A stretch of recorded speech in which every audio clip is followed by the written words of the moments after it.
everyone. So we hit the sub goal that we needed. So I'm going to be giving you guys the Gladiator Beast deck profile post Supreme Darkness. It's going to be really fun to talk about this. And everyone that's in the comment section, again, thank you guys so much for helping us get to that goal. And if you guys have any questions about the deck, feel free to, ask those questions. If you guys want to know where I get the sleeves, where I get the mats and everything else from, well, the mats are from thecalieffect.com, and so are the sleeves. The sleeves are Raven Wing brand. So again, go ahead and pick up your product before it is too late, big dogs. I really hope you guys have enjoyed. So let's go ahead and start off with the deck profile. The Gladiator Beast monsters. So the really important thing about this deck is Gladiator Beast Gistel. This is hands down the strongest card for the entire deck. It is the best card, and it's the reason why the deck is even somewhat competent. It's a 2-card combo. If you get Gistel plus Adarix, you can go into full combo, which basically you loop the effect of your Gladiator Beast Tamer Editor, and you loop this over and over again to be able to spell summon monsters like Domitanius, and Gladiator Beast Heraclinos. That's pretty much what the strategy is.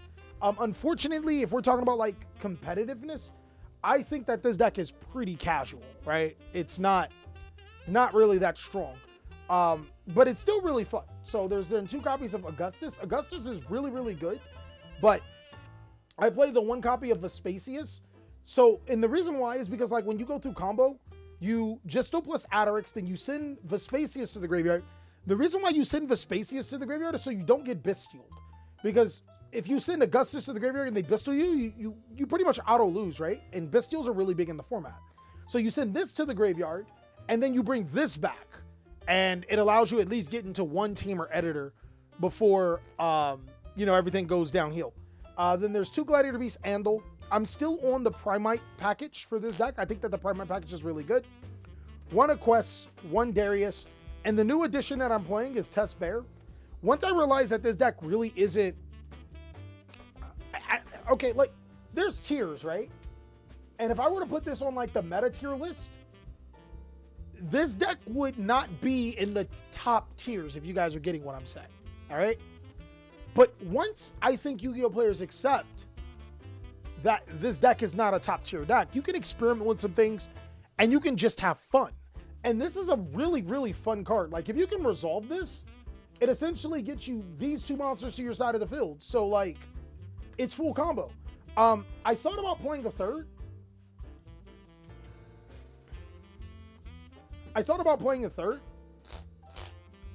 I just don't think that it's necessary, right? Because mathematically, 18 monsters in your deck, which this is 15, but plus 3 War Chariots, means that Rogue, fun. I think it's a good fun deck. Rogue would insinuate that it has something that can be used against the best decks in the game, right? I'm not sure if that's present with this deck, but it's still a really fun deck to play, right? With 18 monsters, the thought process is if you play 18, you're going to open 2 to 3. That's the target that you want with Test Bear. But you don't really want Test Bear in your hand. You want these 2 in your hand, right? So at least that was my thought process with the card. I think you could play a third, though, if you can find room for it. Next is just 1 War Chariot and 1 Gladiator Beast Charge. You don't need multiples of these cards because they're so searchable. And then in order to search the Gladiator Beast Andal, I play the Primite Roar. This package is actually invaluable, right? This package is so good because the Roar gets you into a Gladiator Beast monster, and a lot of times the deck isn't even really playable without like having at least 1 additional Gladiator Beast monster. And that's what this does. I also play Gladiator Rejection. The Rejection is pretty much to stop yourself from being impermed and Veilered, but Rejection plus Primite Roar is like, so, you activate Rejection, you go Primite Roar, you summon out Andal, then it triggers Rejection to summon any Gladiator Beast monster from your deck. So like that could help you get your play line started, but it's really for the target protection more than anything, even though you will be able to trigger its other effects pretty consistently if you're on a roll, right? There's 2 Gladiators come back. I didn't think that this card was necessary at more than 2. I wanted to experiment with it and play 3, but it just never really was worth it. 3 Proving Ground. This is how you get to 18 monsters. You technically get 21, right? Because you play 3 copies of Flavian Coliseum. and 22 because the 41st card in here is supposed to be terraforming or called by the grave, but it's up to you. So you have so many ways to get into Gladiator Beast monsters. You can pretty much make sure that your test bear is live, right? Does the new cards add consistency? I would say that the new cards add consistency and give the deck a little bit of a direction, right? So that's really, really important. Now, I have a Sword Soul deck profile that's going to be on the main channel. If you guys are wondering, there's two ways you can play Yu-Gi-Oh! Right now. There's hand traps and board breakers. This is not a hand trap deck. I don't think you could feasibly, well, you probably could feasibly add enough hand traps to be able to use against your opponent.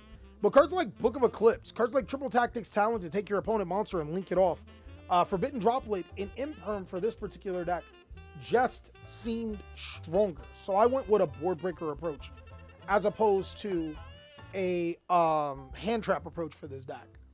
Now for the extra deck, the only new cards is the Darius and the Claudius. 2 and 1. I think that's the only thing that's really necessary. These cards are pretty good. Like, this card's crazy good. And this card's, like, this card is when you're down bad, you can just summon it, which is pretty cool. The one Darius, or I'm sorry, what's his name? Dragosis, he doesn't really come up. I think you should be playing, to be honest, I think you should probably cut the Dragosis and just play 2 Test Panthers and 2 Darios. That may be a little bit stronger. And then this card's mandatory in every Gladiator Beast deck. Because when you use the effect of Darios, you're locked into only being able to link summon with Gladiator Beast monsters. And you're going to need points in time where you get cards off your field. And this card's crazy because this deck is built on being able to summon Beast, Beast Warrior, Winged Beast, and it can trigger its effect multiple times in a turn. So what do you do if you get Maxi? Fortunately enough, Maxi is banned in the TCG, so you don't got to worry about that. The one Geyserist, the Geyserist is mandatory, in my opinion, because you do need to break boards. The Atabata is not mandatory, but there is times where this card comes up. This card, low-key, is mandatory.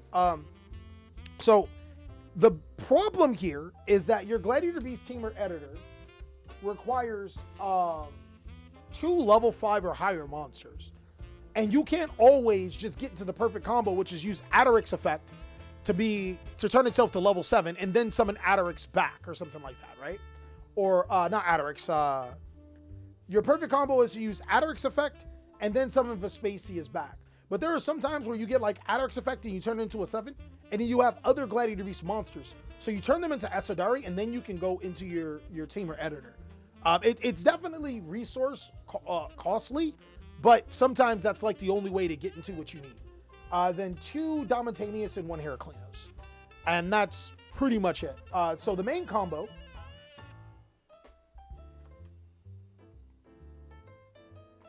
This is the main combo. You use Gistel's effect. You summon itself alongside of Adaric's. Adaric's effect to send the Vespasius from your deck to the graveyard to turn itself into a higher level. Oh, and then you get a search. I'm so tripping. I was like, yo, where's my other thing that's happening here? You get the Gladiator Beast comeback, right? Pretty sure you get the comeback. And then you make the Darios. No, you activate the comeback. You summon out the Vespasius. My apologies. And then you contact these 2.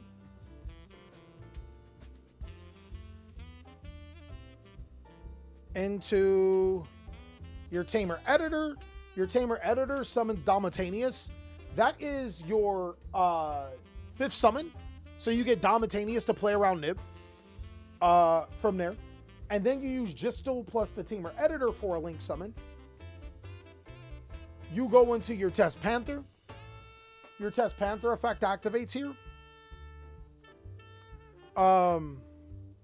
I'm confident you get your Flavian here. And then you'll need another card to discard with Flavian. But you'll activate Flavian. Flavian allows you to be able to discard 1 card, add 1 Gladiator Beast monster from your deck to your hand. So you discard, you add a Gladiator Beast monster, you summon out Andal, you activate Test Panther's effect, you turn the Andal into Gladiator Beast to quest. You use a quest to get the Gladiator Beast comeback, and then you activate the comeback, you special summon the Gladiator Beast Tamer Editor, and now the Tamer Editor turns itself into a Dalmatanius again, right? From here, you link summon into Gladiator Beast Darius. Darius effect. Oh, I'm sorry, you don't lose these two. Use these two in particular. Because this requires just a Gladiator Beast monster. 2 monsters including Gladiator Beast monster. You linked into that. Wait, what am I missing? There's something that I'm doing wrong. What am I doing wrong? Or was I correct? No, I think I was correct. I'm sorry, guys. So this is on your field. And these two get linked off for the Darius. Darius then brings back the Aquest. Aquest then adds Gladiator Beast comeback. So no, I was correct. It was the same thing. Next, you link off all of these monsters into your Tri-Brigade Shrike. You can banish a card on the field. And then you activate Gladiator Beast comeback again. You don't control a Beast Warrior, so you summon out the Tamer Editor. And then Tamer Editor summons out your Heraclinos, right? And then, then you end your turn. Your Flavian Coliseum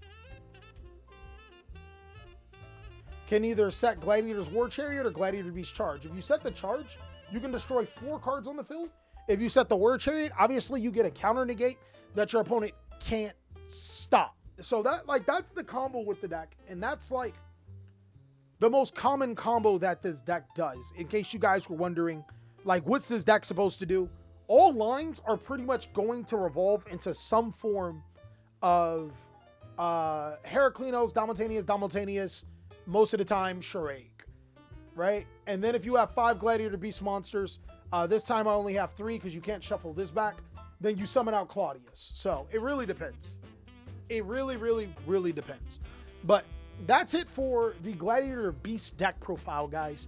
If you guys want to see me do more deck profiles on this channel, please let me know down below in the comment section. We have an editor. Shout out to my man R2 Garcia that will consistently get you guys deck profiles to this channel. So let me know what you guys think. If we do these stream deck profiles more and I give you the theory, maybe some updates on some type of decks from Duel Challenge, I think that's a good idea. But let me know if that's something that you guys want to see, and I'll catch you on the next one.